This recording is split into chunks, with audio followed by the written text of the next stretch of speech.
Bonjour tout le monde et bienvenue sur Money Tree, le podcast qui vous parle d'investissement et de finances personnelles au sens large et sans tabou. Je suis Julien Calamotte, investisseur passionné et auteur du livre à succès S'enrichir grâce à l'immobilier. J'avais envie de partager ma façon d'investir, forcément, mais également de découvrir avec vous de nouvelles façons de faire fructifier notre argent. C'est pourquoi j'ai créé ce podcast pour y recevoir des invités qui nous partagent leur savoir et leurs expériences en toute simplicité. J'espère sincèrement que les échanges que je vais avoir avec l'invité du jour vont permettre d'enrichir vos connaissances autant que les miennes. Je vous souhaite une excellente écoute. Bonjour à toutes et à tous, encore content de vous retrouver sur cette capsule que j'enregistre pendant que madame fait du home trainer. Donc ça veut dire qu'elle est sur un vélo à pédaler à l'intérieur, à suer des gouttes comme jamais. Et pendant qu'il fait très beau dehors, donc j'attends qu'elle finisse pour qu'on aille un peu prendre l'air. J'en profite pour enregistrer cette capsule sur l'obsession de l'impôt. Être obsédé de l'impôt, c'est une erreur qui revient souvent dans le monde de l'investissement immobilier. Et donc, je connais comme vous sans doute certaines personnes qui ont investi dans l'immobilier dans le but de faire des économies d'impôt. Alors ces personnes-là, est-ce qu'on peut les considérer comme des investisseurs ou non ? Vaste question. En tout cas, l'obsession de ces personnes est uniquement de payer moins d'impôts.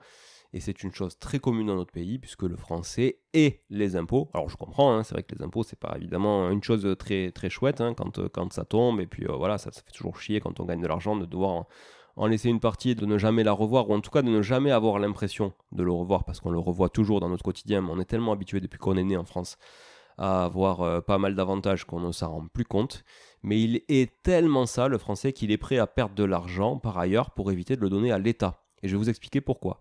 Pourquoi ? Parce que son jugement, en fait, il est complètement biaisé et il le pousse à se laisser convaincre par des mécanismes spécifiquement conçus, justement, non pas pour faire payer moins d'impôts aux contribuables, mais bien pour faire vivre et enrichir de nombreux intervenants sur le marché de l'immobilier neuf, notamment. Voilà. Et donc, en l'occurrence, les promoteurs et tous les intermédiaires qu'il peut y avoir, je pense aux conseillers en gestion de patrimoine qui sont très, par exemple, incentivés, donc objectivés sur les ventes de ces programmes, par exemple, de défiscalisation. Alors, ce dont ce type d'acheteur n'a clairement pas conscience, c'est qu'il s'engouffre dans des contraintes qui vont non seulement lui coûter cher à moyen long terme, mais aussi lui faire perdre du pouvoir d'achat au quotidien. C'est une énorme erreur de penser qu'en se faisant convaincre d'acheter un appartement neuf par un banquier ou tout autre conseiller patrimonial intéressé, vous allez faire des économies tout en enrichissant votre patrimoine. C'est pas votre patrimoine que vous allez enrichir, mais c'est celui de tous les intervenants du mécanisme. Le seul dindon de la farce, en fait, c'est vous. C'est uniquement vous, celui qui aura acheté un truc souvent hors de prix dans un emplacement pourri, à quelqu'un qui n'y connaît absolument rien que juste son relevé de commission à la fin du mois sur les ventes qu'il aura pu réaliser. Voilà. Évidemment, je grossis le trait, comme souvent, je généralise, mais ça reste quand même du vécu par certains d'entre vous avec qui j'ai pu échanger aussi et qui sont venus me voir en me disant « Au secours, j'ai fait un de Robien, un Pinel, un machin, appelez-le tout ce que vous voulez. » Il y a toujours des gens qui mettent leur nom sur des lois à la con.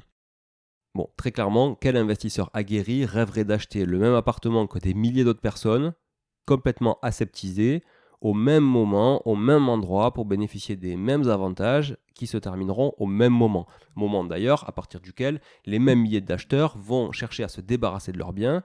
Pourquoi ? Parce que leur avantage fiscal va s'éteindre au même moment, puisque les programmes immobiliers neufs se terminent et sont livrés quasiment tout le temps au même moment. Et la résultante, c'est quoi ? C'est que la décote sera certaine et évidente sur tous les biens, et donc sur aussi votre patrimoine, évidemment.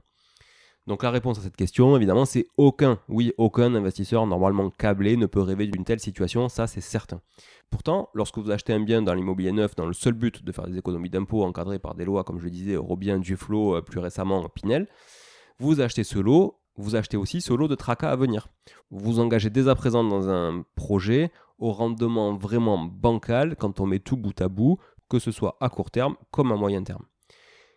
Dans l'immense majorité des cas d'investissement encadrés par ces lois de défisc, l'effort mensuel pour combler les mensualités de remboursement de crédit est vraiment considérable, mais considérable.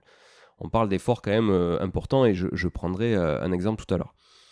Donc à l'issue de la période de défisc, l'imposition, elle, viendra encore plus dégrader cet effort parce que vous l'aurez toujours, l'effort. Bon, le loyer va augmenter un petit peu évidemment, et votre mensualité de crédit non, mais vous l'aurez toujours cet effort à faire.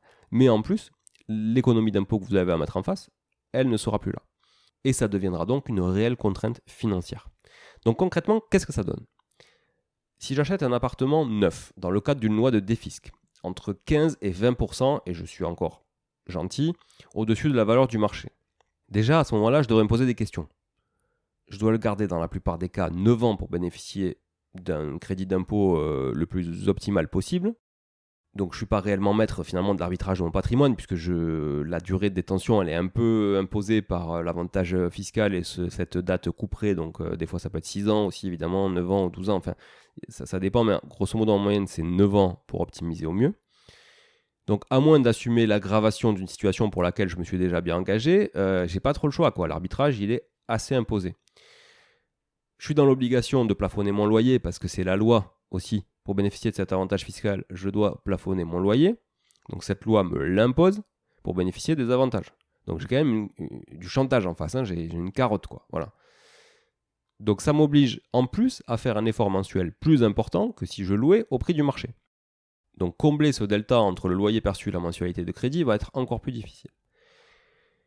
Donc je me rends compte de ça très rapidement, évidemment, mais oui, mais là, on me l'avait dit. Ah oui, parce que évidemment, si vous avez appelé quelqu'un qui maîtrise un peu le sujet de l'investissement immobilier, avant de faire n'importe quoi, on vous l'avait dit. Mais vous l'avez fait quand même, parce que le mec en face de vous, c'est finalement un vrai commerçant, ou même plutôt un vrai commercial, et qui vous a vendu le truc mieux que le mec qui vous a conseillé de manière très objective. Voilà, c'est souvent comme ça.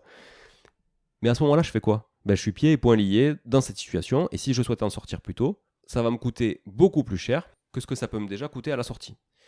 Donc non seulement je vais devoir rembourser tout ou partie des avantages dont j'ai bénéficié, évidemment, hein, parce que c'est le deal, hein, si vous arbitrez avant la date, vous devez rembourser l'équivalent des économies d'impôts que vous avez fait. Hein. Mais en plus, je vais avoir un effort d'épargne considérable à faire chaque mois pour assumer le remboursement de mon crédit. Donc, qu'est-ce que je fais ? J'attends les 9 ans et je prends sur moi. Je vais quand même pas redonner tout cet argent à l'État, donc j'attends. Voilà, j'attends 9 ans. Mais à la sortie de ces 9 ans, qu'est-ce que je fais ? Il y a 2 choix qui s'offrent à moi. Conserver le bien ou le vendre. Je décide de le conserver, mais je peux toujours pas augmenter le loyer à sa juste valeur. Donc mon effort d'épargne, il est identique. Mais par contre, mon avantage fiscal, comme je disais tout à l'heure, il est plus là. Donc je dois alors payer des impôts sur des loyers que je perçois et qui ne me permettent même pas de combler les échéances de mon prêt immobilier. Donc vous voyez qu'en fait, je paye des impôts même sur mon effort d'épargne finalement. Donc au final, la plupart des investisseurs vont opter pour le deuxième choix, qui est celui de la revente après 9 ans de galère. 9 ans de galère. Et donc, je revends le bien moins cher que je l'ai acheté. Pourquoi ? Parce que l'offre est tellement importante en face de la demande que si je veux vendre et être sûr de vendre vite, je suis obligé de baisser mon prix. Donc au mieux, je le vends le prix que j'ai acheté. Au mieux du mieux, je fais une petite plus-value théorique. Mais dans la plupart des cas, je le revends à un prix cassé. Parce que ces biens-là sont très souvent dans des quartiers qui sont peu sexy. Donc finalement, au mieux, je le revends au même prix que 9 ans plus tôt. Ça signifie donc que mon bien n'a bénéficié d'aucune hausse, alors que par exemple, le marché de l'ancien aurait pu grimper de 3 à 5% par an selon les villes, ou même s'il a grimpé de 1% par an pendant 9 ans. En tout cas, moi, je n'ai pas bénéficié de cette hausse. Mais alors, pourquoi beaucoup de Français s'engouffrent-ils dans tout ça ? La réponse est simple, c'est uniquement à cause de leur obsession envers les impôts et les taxes. Alors attention, je ne dis pas qu'il n'y a pas de bons investissements dans l'immobilier neuf, c'est pas vrai. Mais on va dire que la grande majorité des investissements dans l'immobilier neuf et la manière aussi dont les Français s'en servent aujourd'hui n'est pas la bonne. Voilà. On verra dans de prochains épisodes que l'immobilier neuf, évidemment, peut aussi être un levier intéressant à condition de bien choisir le programme, l'emplacement et la manière de le faire. Je dis simplement que la plupart des Français l'utilisent de la mauvaise manière et dans les mauvais programmes. Pourquoi ? Parce qu'il y a pléthore de personnes et d'intermédiaires aujourd'hui qui sont là pour toucher leur commission et vous vendre des choses de manière totalement subjective et intéressée par rapport à leurs propres intérêts et pas par rapport à vos intérêts à vous. Okay ? Vous, évidemment, si vous êtes aveuglé par cette notion d'impôt, très clairement, vous allez tomber dans le panneau. Voilà. De manière générale, ce que je veux vous dire, c'est que vous ne devez pas être obsédé par les impôts, que ce soit d'ailleurs pour l'immobilier ou par le reste. Mais gagner de l'argent, c'est bien. Payer des impôts parce qu'on en gagne, c'est bien aussi. Voilà, on ne demande pas de payer des impôts quand on ne gagne pas d'argent, hein, ça n'existe pas. Par contre, payer des impôts sur des loyers qui vous permettent à peine, voire même pas, de rembourser des crédits, ça, pour moi, c'est une aberration économique et financière.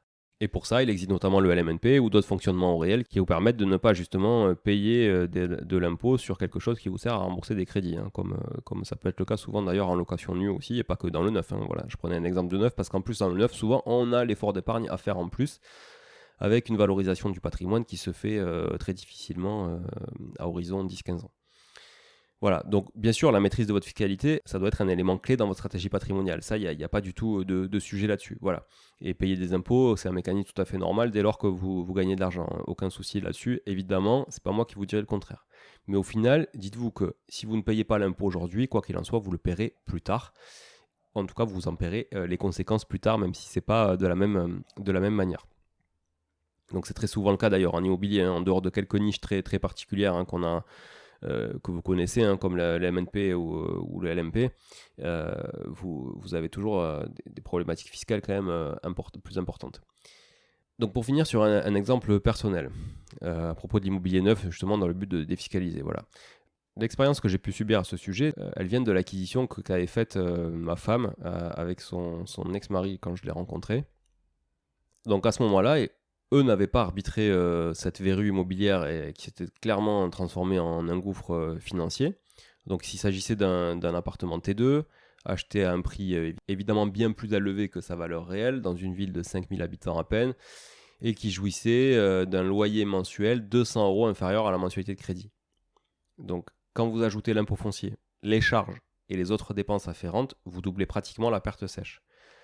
Et encore, cet appart faisait partie de ceux qui avaient trouvé un locataire, parce qu'il y a bon nombre d'appartements similaires qui étaient vides.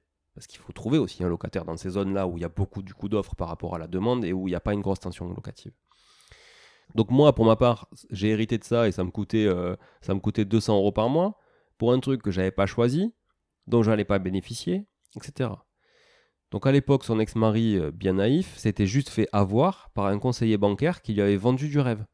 Pourquoi ? Parce qu'il était juste obsédé par son imposition, qui n'était pas en plus énormissime, hein, soyons clairs, mais il était juste obsédé par ça. Voilà. Et donc il a fait un mauvais choix parce qu'il était obsédé par le fait de payer des impôts.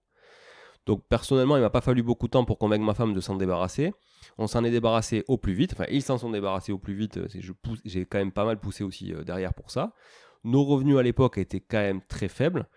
Donc on ne pouvait pas du tout assumer l'effort d'épargne de 200 balles par mois pour rembourser un truc en plus de notre résidence principale qu'on venait d'acheter. Donc ils se sont débarrassés de ça, évidemment non sans fracas financier, hein, puisqu'ils l'ont vendu à perte, donc ça a été quand même économiquement une catastrophe. Et puis du coup, quelques mois plus tard, on a pu faire notre première acquisition à LMNP, et c'est de là qu'on a mis un premier pied dans l'investissement immobilier, le vrai investissement immobilier, celui dont j'essaie de vous parler tous les jours sur les réseaux sociaux et toutes les semaines sur ce podcast. Voilà. Et c'est à ce moment-là que vraiment j'ai goûté à ça et que j'ai pris plaisir à investir dans l'immobilier. Bon, si vous êtes là, c'est que vous avez écouté jusqu'au bout et a priori, l'épisode vous a plu. Si c'est bien le cas, n'hésitez pas à le partager autour de vous. Notez ce podcast sur Apple Podcast et Spotify en laissant un commentaire 5 étoiles.